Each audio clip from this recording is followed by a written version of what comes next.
What is the biggest cultural shock you experienced when going to someone else's house? A few years ago, I visited my BF's family for Christmas for the first time. At dinner time, they had a bunch of side dishes, such as corn and mashed potatoes. They, including my BF, would mix their corn in with their mashed potatoes. It was kind of a horror sight for me to see because I absolutely do not like my food touching each other, especially if they have different consistencies, such as corn and mashed potatoes. Fortunately, I was not alone in this because one of my BF's relatives who married into the family was also uncomfortable with the mixing of corn and mashed potatoes. My parents were of the generation that left their kids to raise themselves. I was a feral child. I'd disappear and pitch up hours later, or my brother was sent to find me to fetch me. I just rocked up at friends' houses and vice versa. If they were home, you go to the next friend's house, so I was incredibly shocked to discover, some parents expected me to schedule a play date with their children, and even worse, we weren't allowed outside the gate. Flushed face, scared face, I actually got my friend and her brother grounded for talking them into leaving their yard without permission. Grimacing face. My parents were of the generation that left their kids to raise themselves. I was a feral child. I'd disappear and pitch up hours later, or my brother was sent to find me to fetch me. I just rocked up at friends' houses and vice versa. If they were home, you go to the next friend's house, so I was incredibly shocked to discover, some parents expected me to schedule a play date with their children, and even worse, we weren't allowed outside the gate. Flushed face, scared face, I actually got my friend and her brother grounded for talking them into leaving their yard without permission. Grimacing face.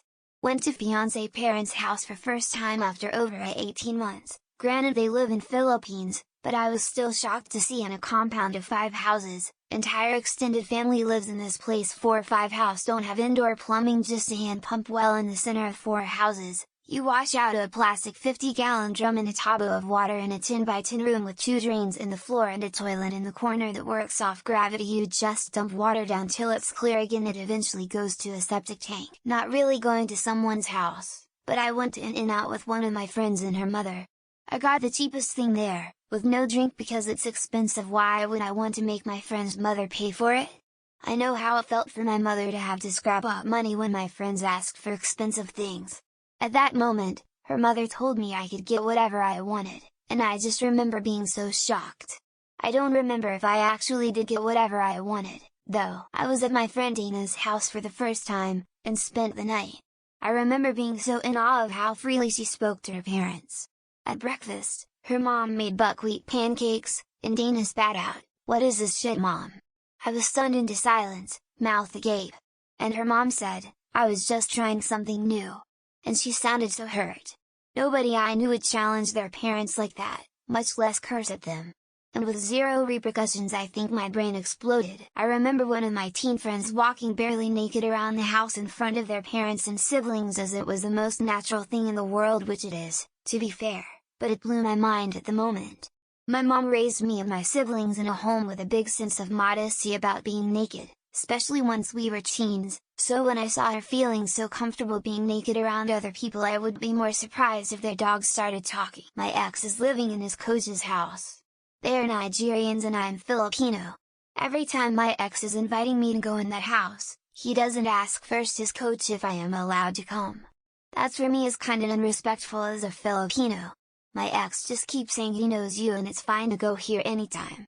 My coach doesn't mind. Given that I met his coach multiple times, I still feel shy for not asking him if it's okay to stay in his own house. Woman shrugging. A few years ago, my next door neighbors in my apartment complex were from the Gambia. I'd help their 13-year-old daughter with homework from time to time, and the temperature in their apartment was unbearably hot. Always in the 80s. They'd also offer me a bunch of homemade food as payment for helping her, none of which I'd ever seen or heard of before, all of which I tried, very few I enjoyed. Smiley face, very sweet family though and great neighbors. Maybe not cultural shock. But when I was younger, I went to stay the night at a friend's house and his parents only allowed to have like 1 or 2 sodas a day and only at certain times. Same for eating. He was only allowed to eat or snack so many times a day and at certain times. I was like, WTF? That was so odd to me. Because at my house or my grandparents, if we had a drink or a snack or some kind of food I wanted, I could have it. Going to a friend's house and not being fed. When friends came to my house, they'd leave 10 pounds heavier, minimum. Most of my friends' parents just leave them alone so they didn't really eat, or their parents weren't really foodie people. My mom had a fruit guy and would buy $100 worth of fruit once a week. Mostly for me because I was obsessed with fruits. We also had tons of snacks, drinks, microwavable homemade food. I was the youngest of 4 kids and we had pets. Our house was a mix of chaos and always a bit messy. I went to a classmate's house where everything was orderly and super sanitized, and basically, I felt if I stood still too long their mother would wrap us in plastic. I was afraid to breathe in their house and on edge. I could see why all 3 of the kids in their household had anxiety issues. People not saying I love you before leaving or hanging up the phone. I was always taught to say I love you to family before hanging up the phone or saying goodbye. You never know when your last goodbye will be, so let the last thing you say to a loved one be I love you. A tradition I continue to practice to this day. Yet I think I was the only one who did that in my friend group. I went to a friend's house when I was about 8. They were serving macaroni and cheese and hot dogs. I hate hot dogs, always have. I asked politely before she made up my plate if I could only have the mac and cheese. This lady was furious. She wouldn't let me eat, actually made me sit outside on the deck every meal I happened to be at her house after that too.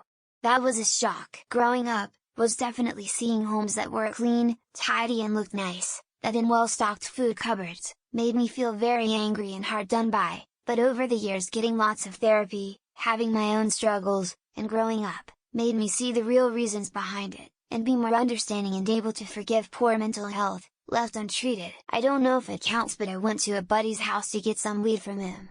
House was super clean, mom is baking and wearing a nice apron, looked like a scene from the 50s or something. 2 weeks later the DEA kicked in her door because of the meth lab she had in the basement. Seems it was her and her biker boyfriend set up. She did 10, he did 3. When I was 15, my dad and I visited my female friend at their home in Italy, years after we met in America. We got to her house, and all was normal. Until they took showers. Her and her parents just walked around the house naked or topless after they showered. Was quite bizarre for my dad and me. Apparently that's what people in northern Italy do. In 6th grade a new kid at school named Brick appeared. He was a cool kid.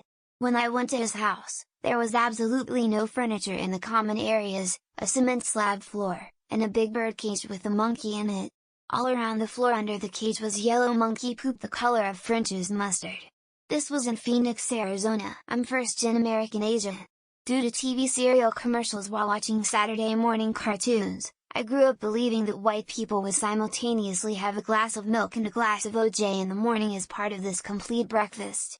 You can imagine my disappointment the day after sleepovers at friends' homes. Did an ethnographic study on the Navajo reservation during grad school, 2011. Met a wonderful Navajo woman who welcomed me into her home. She was absolutely thrilled to show me her working toilet. She had just gotten one installed for the first time ever, in 2011. Made me realize a whole new level of poverty in the United States. Went to a schoolmate's house to work on a project in the early 90s. Family had an outhouse and the only running water was in the kitchen.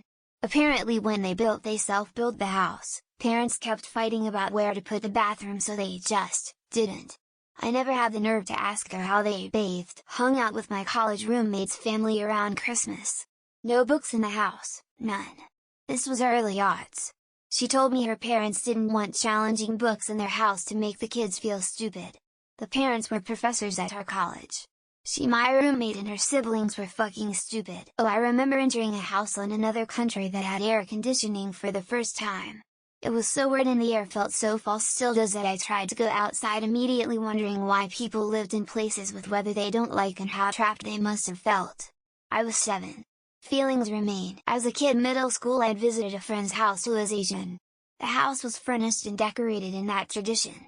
It was like walking into a place in rural Japan. At that point I had only limited exposure to anything other than suburban American.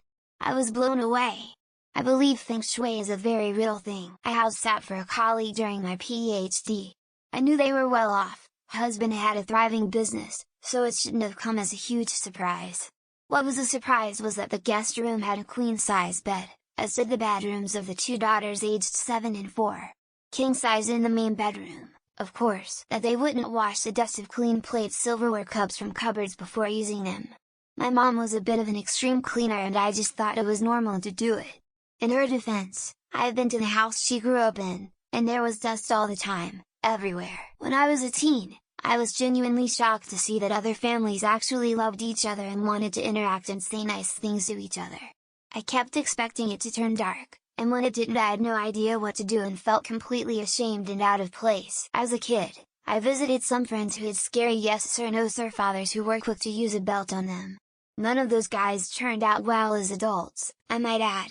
The funny thing is my dad was an army platoon sergeant, yet he was a jovial and easygoing father. Not me, but my sister is 21 years younger than me, which was the only sibling model she knew. One day when she was very little she came home from a play date with a list of all the differences in this other family, and the capper was she has a brother, and he's a kid. My friends' parents would make them finish their meals, even if they said they were full. The meals looked huge to me, and my friend was overweight. It felt depressing. If I was full at home, I'd never be pressured to eat absolutely everything if I didn't want to. Went over to a friend's place, and they kept all their cereal in the fridge.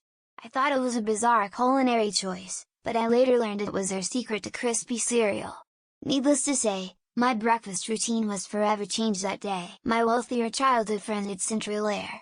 This is NYS in the 1970s-1980s. It was so cold and the air was just so different. At my house we practiced natural AC. Leave windows and doors open at night, close it up during the day. More of just weird. I went to my boss's house. She made us take off our shoes and socks and put on brand new white socks that she kept by the door. We also had to sanitize our hands and wear latex gloves.